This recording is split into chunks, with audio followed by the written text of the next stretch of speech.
തനിക്ക് അറിയാവുന്നതെല്ലാം പ്രത്യേക അന്വേഷണ സംഘത്തോട് പറഞ്ഞിട്ടുണ്ടെന്ന് തന്ത്രി കണ്ഠരര് രാജീവരര് പറഞ്ഞു.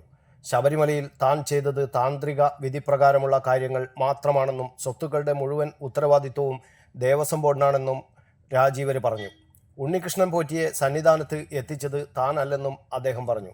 ശബരിമലയിൽ ജോലി ചെയ്തിരുന്ന ആളായതുകൊണ്ട് തനിക്ക് ഉണ്ണികൃഷ്ണൻ പോറ്റിയെ അറിയാം.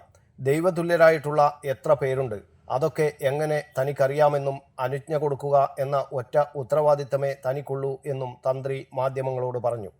ശബരിമല തന്ത്രിമാരായ കണ്ഠരര് രാജീവരുടെയും മോഹനരുടെയും മൊഴി SIT രേഖപ്പെടുത്തി. ഇരുവരും SIT ഓഫീസിലെത്തിയാണ് മൊഴി നൽകിയത്. ശബരിമലയിലെ മുതിർന്ന തന്ത്രിമാർ എന്ന നിലയിലാണ് ഇരുവരുടെയും മൊഴിയെടുത്തത്. ഉണ്ണികൃഷ്ണൻ പോറ്റിയെ അറിയാമായിരുന്നുവെന്നാണ് തന്ത്രിമാരുടെ മൊഴി. സ്വർണ്ണപ്പാളിയിൽ അനുമതി നൽകിയത് ഉദ്യോഗസ്ഥർ പറഞ്ഞത് പ്രകാരമാണെന്നും ദൈവഹിതം നോക്കി അനുമതി നൽകുക മാത്രമാണ് തന്ത്രിമാരുടെ ചുമതലയെന്നുമാണ് മൊഴി നൽകിയത്.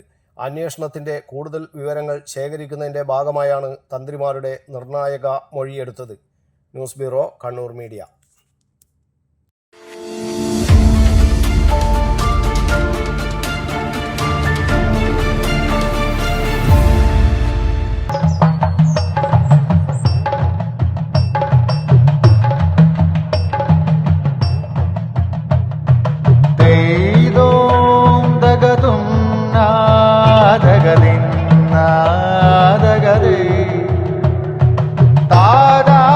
Relax.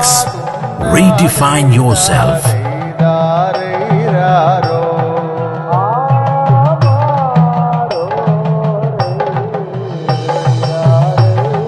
Green Planet Hotel, near Kannur Airport, Mattannur.